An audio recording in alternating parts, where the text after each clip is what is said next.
felt like everything was just like falling into place, lining up perfectly for an awesome way for me to be able to support my husband through the rest of his college career. Then, just a couple weeks before graduation, I had the strongest impression that I was supposed to turn all of it down, quit my job, and not go to grad school, turn down grad school, not get a part time job. And so I did. I stay. I stay. I stay. I stay. I stay. I stay. I'm staying here. To whom else shall we go? The Why I Stay podcast, where we find joy in staying in the Church of Jesus Christ of Latter-day Saints. I'm your host, Lindsay Clyde, and I want to ask you, why do you stay?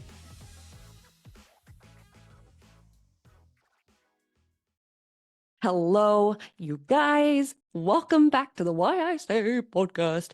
Okay, so I was just talking to Jessica after we stopped the recording, and we were talking about the mission of the Why I Stay podcast. And I want to delineate that here. My mission is to collect as many testimonies, as many witnesses of Jesus Christ from the Latter-day Saint population as I possibly can, because the sheer number of people we will never hear from in general conference just astounds me. There are so many of us living diligent and dedicated lives, just going about our day-to-day business, relying on Jesus Christ, finding him in our lives, watching him heal and comfort and take us out of our sticky situations. And I want to hear from you. I want to hear all of it because they are powerful. And can you imagine a collection of millions of testimonies out there in the internet, just out there to be heard, to put forth our witnesses? This is Jesus Christ. He lives. Oh, it just lights me up. And this is why we stay, right? This is why I stay, keep doing this podcast. It's because I want to hear from you. So if you have a story, if you have a testimony, you have witness that you want to share with us, email me, whyistaypodcast@gmail.com. All right, guys. Today we have Jessica Spackman. She's going to be telling us about a weird prompting that didn't make sense to her, how she decided to turn down all of her opportunities after graduating, and for what reason, you're going to find out. The next one is about having social anxiety at church. Can you relate? And how she had courage in her attempts in coming back, and how she uses 2 Nephi 32 to help her make decisions about her health journey. You're not going to want to miss it. Let's get going. Jessica Spackman. Hello, welcome back to the Why I Stay podcast, the podcast where we discover and where we love and where we find joy, and where we talk about the things that are hard in our lives, but also the things that are amazing and the way that Jesus Christ has shown up for us. And I can't even express my gratitude and happiness for having Jessica Spackman here today. Jessica, welcome to Why I Stay. Hello, I'm happy to be here. All right, so this is how it's going down. We've got rapid fire questions, followed by 3 exploratory questions. And finally, we've got the question, why do you stay? So Jessica, are you ready? I'm totally ready. Always. How old are you? I'm 27. Do you have any nicknames? Yeah, I have all the nicknames. I go by Jess and Jessie and Jessica and Spackman and Spackalacken, and anything in between. That's my favorite one at the end there. Where do you live? I now live in Independence, Missouri. What is your favorite food?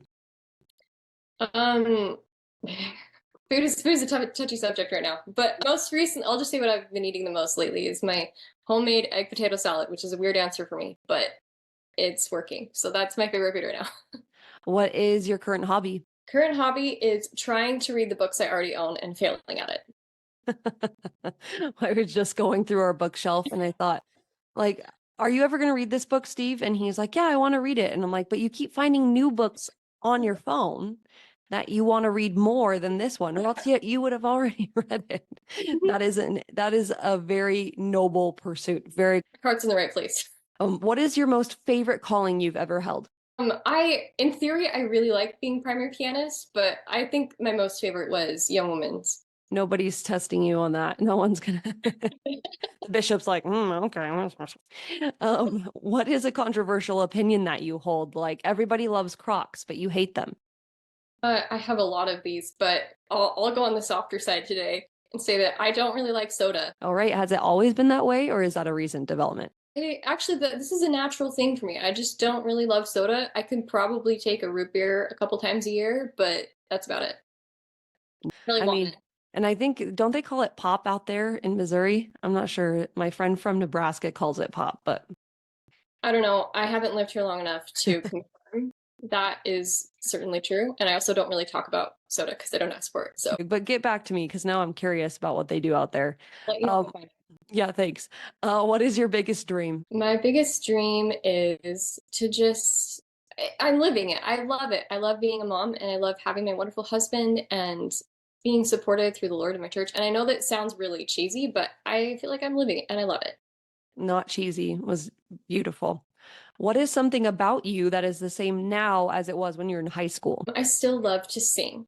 I'm not anymore in any singing groups, but I love to get back into it and I still do a lot of it. And the bonus question is, what is the most surprising thing you've found in Missouri so far since you've been there? Okay, these people really don't have it together with the snow removal. Okay, I moved from Utah. I lived in Logan, Utah for like 4+ years, 4 or 5 years. I don't know. Used to just shovel in snow all the time. Never had a snow day, even though sometimes it'd snow 1 to 2 feet of snow, and you just go about life as normal. But Yeah. here, like it snows like 3 or 4 inches, and they can't get it together. School's canceled, and they don't plow the roads. Do you think they all secretly just keep up this act so that they can have their like snow days and days off work and things like that? Actually, yes, and I don't really blame them for it, but I just am so baffled by it. I'm like, what are you talking about? Don't drive anywhere. Well, it's because the roads aren't plowed. You can't get anywhere. It sounds like my friends in Texas. It seems like that, and New Mexico as well. I've heard that same thing. So, Well, I lived in Texas too, and they don't have it together either, but it only snows once a year. In Missouri, it snows a lot. Like, not as much as Utah, but it snowed like probably at least 8 times since I've been here this year. yeah, we got to find some local and ask, like, hey, what's really going on here? You guys just want to ditch out of school? It's okay if you do, just admit it, right? Yeah, I got that in. That moves us to our exploratory questions. And the first one is, when is a time that you had to go on faith because a prompting didn't make sense? And what did you learn? So I loved this question because this has happened to me so many times in my life. I mean, changing my major in college when it didn't make sense and I didn't know why, getting married as quickly as I did, starting Latter-day Saints for life, moving to Missouri that we did not plan on doing. But I want to talk about probably I don't know, the easiest thing to see from the outside and about how unexpected I guess it was, um, which was something that happened right as I was about to graduate from college with my bachelor's degree. I had an internship that was about to take me on full time with wonderful benefits. It was going to be a great move for me and my family. I enjoyed the work, I enjoyed the employer. It seemed like an obvious step forward, and I had just gotten accepted into grad school as well. And things were moving forward for a second part time job for it to cover payment for all of grad school as well. I felt like everything was just like falling into place, lining up perfectly for an awesome way for me to be able to support my husband through the rest of his college career. And then just a couple weeks before graduation, I had the strongest impression that I was supposed to turn all of it down, quit my job and not go to grad school, turn down grad school, not get a part-time job. And so I did. And I felt really at peace about it. I prayed about it a lot. Like, are you really sure about that? He said yes. And I didn't feel like I was supposed to look for anything else. I turned it down. We had this great post-graduation trip lined up to go see my friend get married in California, which is a wonderful trip. Right after graduation, I quit my job. I had no responsibilities. It was great. But on the last day of that trip, on the way home, I found out I was pregnant with my first child. And I was so excited. I was very happy about it. And it wasn't until about a week later I found out what that meant for me in my life. I kind of didn't leave my apartment for months, let alone my bed, vomiting several times every single day, waiting until usually it took until noon or 2 or 4 o'clock to keep down water and like crackers. And just trying to stay alive was my only accomplishment that I had for months. I just felt like utterly like destroyed, I guess, in a lot of ways. But I was so grateful to the Lord for telling me what I was supposed to do for that. He didn't tell me everything about what was coming, but he told me what I needed to be able to take care of myself and not be letting everybody else down at the same time. And I'm so grateful that he did that for me in such a peaceful way that I knew that I was doing the right thing to turn all that down, even though I didn't understand why. And looking back, I'm really grateful for it. President Oaks, and I'm just going to paraphrase, but he said, the Lord often doesn't tell us why, but he will tell us what, and he will tell us how. And I found that in my life as well. Like asking the why question rarely gets answered. We can ask it. Sometimes it does, but rarely do we actually see it. And how neat that you could actually see the why pretty soon after your decision. That peace, like how would you describe if somebody is wondering, what does that peace feel like when you know you're following what God is wanting you to do? What does that peace feel like for you? There are a couple parts to it. I guess the hard part that has to come first is the surrender Mm. in your heart, which is so hard. I'm still terrible at it, and I shouldn't be because I've had enough experiences to know better.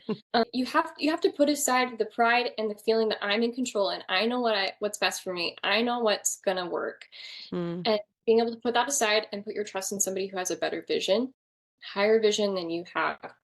And especially at first, that can be really scary. But with every experience that you have in doing that, it's so freeing.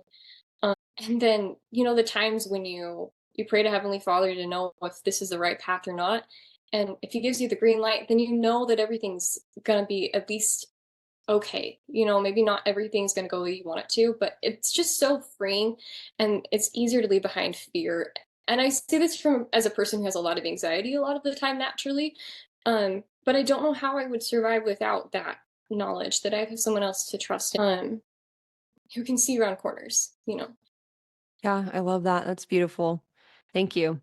All right, the next question is, when have you had to have courage in your discipleship? So, for convenience, I want to step us back into about the same point in my life right before graduation from college. Again, there are a lot of times I could have chosen, but I felt like this was appropriate to bring in for your podcast and for the story that we lined up before. In that,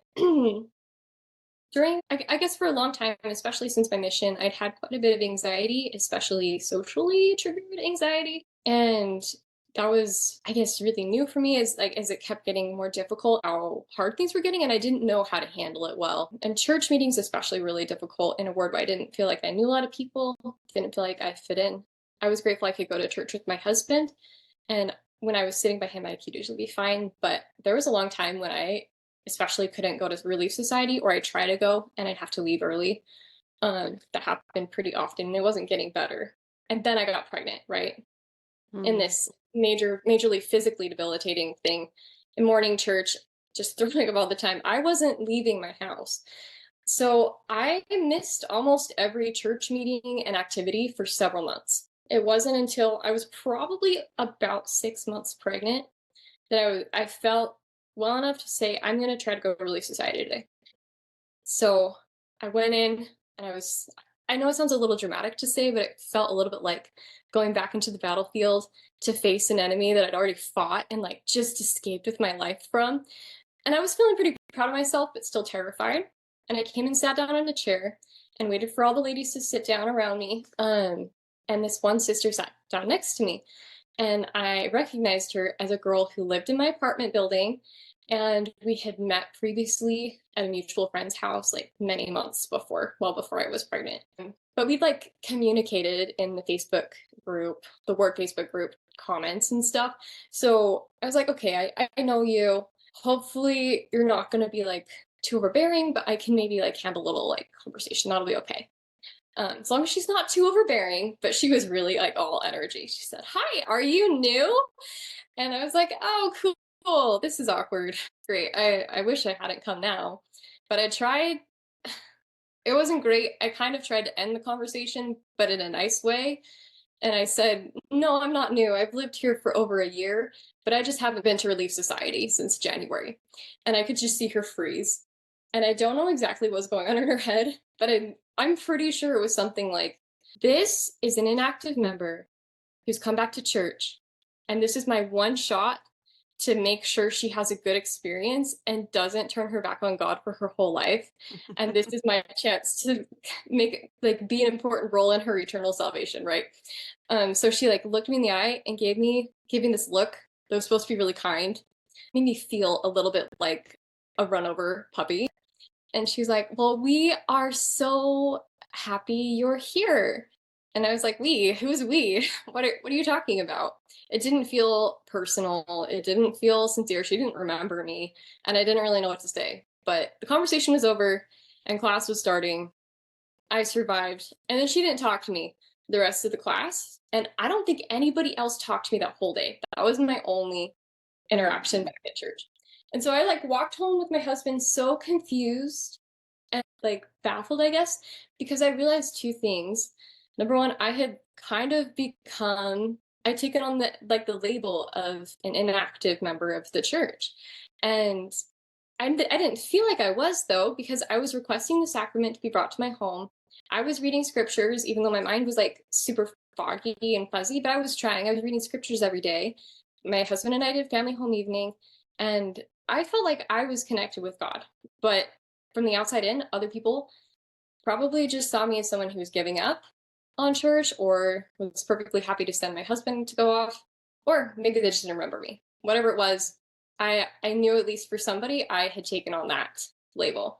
And the other thing was that I was experiencing now to some sort of degree like what it feels like to come back to church even after some time of not being there.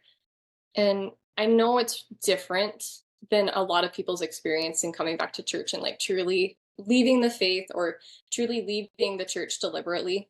But I have more empathy now for other people who have that experience because I know what it feels like to go to church week after week and keep trying and feeling like you're not really fitting in. And I also know what it feels like to miss church and like to feel pretty hurt that nobody even like noticed you were gone. And when you do come back, that nobody knows who you are. While I was gone, I really was struggling. I could have really used other people's reminders that I was missed or offers to help, but I didn't really get that. And if I had been living in a different spiritual place at the time, then I don't know if I would have survived spiritually very well through that moment. For me, I was really connected with God, and I'm really grateful for that because that hurt me, but I kept going, I kept trying, and it didn't hurt my relationship with God because I know who He is. And that's the time I'm really grateful for myself for continuing to try despite how difficult it was for me mentally, emotionally, to keep going to church and also to keep trying to maintain those ties between me and the Lord, because that's what gave me the courage and the faith to keep moving forward, even though, for a lot of selfish reasons, it wasn't there for me to want to be there. But my desire was there to keep going to church and to keep reaching out to God because of Him. I think there are a lot of people out there who can relate in terms of feeling that social anxiety about coming to church. And yeah, it does take courage. And it's not over dramatic to say I was fighting an enemy, like these feelings, and the emotions and all of the hormones that rush through your brain, the chemical things that are happening that encourage you to feel that fear and that anxiety, those are real. And I think there are probably a lot of people listening who are like, yeah, actually, I feel that every day. And so I'm so glad that you called that to attention. And I think all of us could do a better job of just being sincere and authentic when we're interacting with people at church. And it takes practice. And we're probably not going to get it right most of the time. And I guess, even if we don't remember somebody, I mean, an apology would have gone a little bit of a long way. I think maybe Yeah. just, oh my gosh, I'm so sorry. Just not trying to like pretend it never happened, but just calling it what it is and moving forward. That way we can build more trust and like relationship with people. But yeah, I think that definitely is an amazing example of having courage, coming back and choosing to keep going even. It's huge. Yeah. For the record, I don't blame that girl who talked to me that way. She was trying, and I appreciate the effort now from a more separate point of view. Like I didn't have the relationships with other people in the ward, but that's also only secondary to the relationship you're trying to build when you're going to church. But important too, like It is so important. And obviously you were able to be very mature about it and process it over time in a way that is healthy. And so I guess let's just encourage everybody to just try, keep trying because yeah, you're going there for God and hopefully we can have good experiences with others, but sometimes we just have to forgive and it's really hard. And you're a great example of that. So thank you. Thank you. All right. So the last question is, what is a scripture that has given you strength recently? I won't give the cop-out answer, which is all of them or the whole book of Mormon.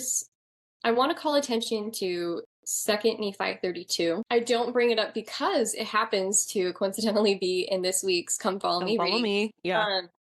My goals is that every single time I log onto social media, I open up this document and I read my purpose of why I'm using social media in the first place. And I read my, I guess, cardinal direction scriptures. And 2nd Nephi 32, these verses are one of those. And I want to call attention to verses 3 and 9. Verse 3 says, "Wherefore I said unto you, feast upon the words of Christ. For behold, the words of Christ will tell you all things ye should do."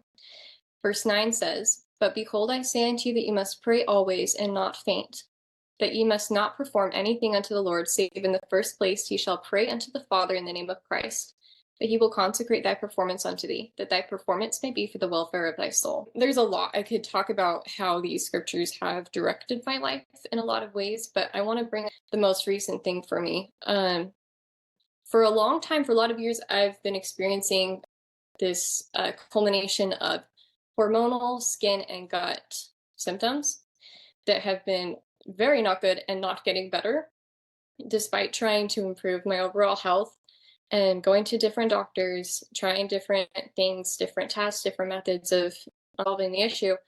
But it wasn't until maybe about a year ago that I really took my heart and laid it on the altar and I said, God, this is all in your hands. Man is not going to solve this for me. Or if man does, then it's only going to be through your very divine intervention. And I need your help. And I really had to take these scriptures to heart. Right now, I'm at the point that almost every single time I go to the grocery store or I go start to make a meal or even go to grab a snack, I have to pray. And by have to, I mean I don't have to. The Lord's going to let me do whatever I want. But if I want things to go well, then I will pray to the Lord and say, Heavenly Father, I want to go have a brownie right now. If I ask a good question with real intent to listen, is this craving that I want a brownie, is this going to serve my body well? Is it going to honor thee? Is it going to help me to serve my family? Am I going to wish that I listened to you more if I go ahead and do what I want here? And sometimes the Lord tells me that the thing that I want to have is great and exactly what my body needs. And I get that confirmation through the Spirit and through prayer. And sometimes the answer is no. Most recently, I wanted that brownie or whatever the snack was that I wanted. I prayed and I didn't feel like I got my answer. So I went back to verse 3. The words of Christ will tell you all things that you should do. Opened my scriptures and immediately got my answers that food is sealed for me and it will be revealed to me again at a later date. And right now it is not for me. I share this because I know that there are a lot of people who will believe that the little things don't matter to pray about. And yes, the Lord gives us agency. And yes, there are a lot of choices that don't have eternal consequence, and the Lord's going to let you have some trial and error. But it's never a mistake to pray about it. That's what I've learned. And if you don't get an answer, then he'll trust you, or at least it's going to work out eternally one way or another. But if you really want some guidance and you want knowledge and you're willing to work for it, open the scriptures and dig for it, feast on the words of Christ, pray that thy performance may be for the welfare of thy soul, then you will get the answers you need and all things can be revealed. And I say this from experience, but also from hope and faith, because I've had some answers, but I'm not at all to the full solution or to the results or to the healing that I know is in the future. It's been promised to me because of priesthood blessings, because of personal prayer I've had through the Lord with the Lord, but it hasn't fully arrived yet.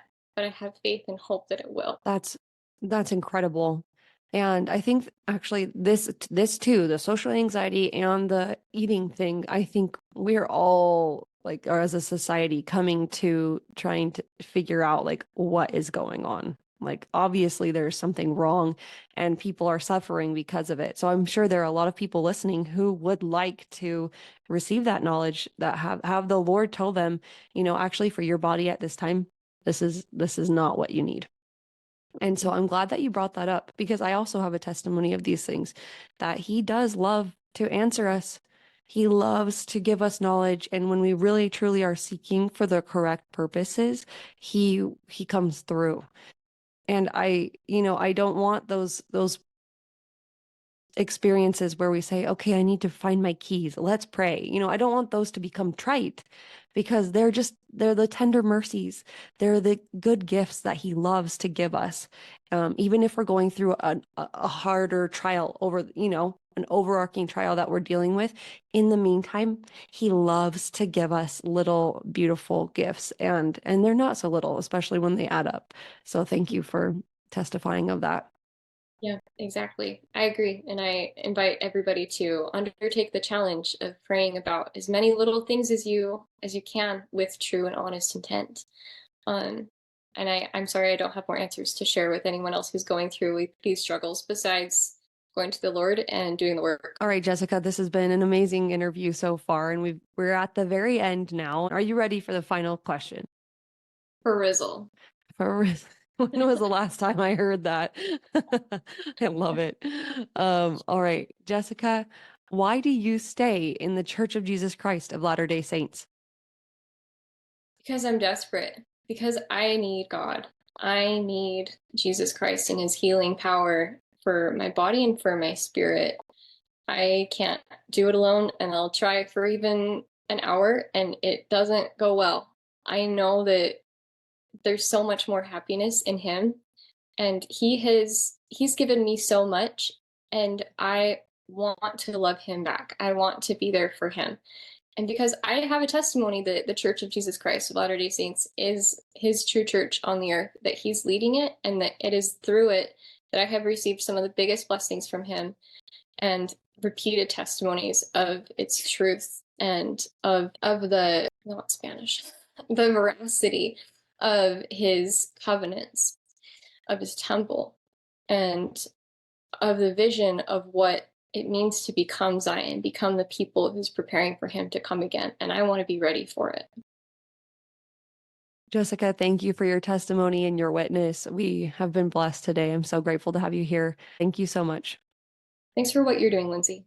Really. All right, guys, what do you think? What is on your mind? What just lingered with you? That is what I want you to write down in your journal, and I want you to pray about today. How can you take that lingering thought and turn it into something the Lord will help you develop and become? Also, I want you on this podcast. Email me, whyistaypodcast@gmail.com. Guys, I'm so grateful for you. Next week, we've got Jasmine Rapley coming on from Scripture Plus. So you're not going to want to miss it. We'll see you next time. And again, thank you for staying with us. The Why I Stay podcast is a faith-based podcast exploring the lives and experiences of members of the Church of Jesus Christ of Latter-day Saints. This podcast is not produced or endorsed by the Church of Jesus Christ of Latter-day Saints, but we do love that church. All rights reserved. And a great big shout out to Fast Sounds from Pixabay for the amazing and jammin' intro, outro music. Thanks, guys.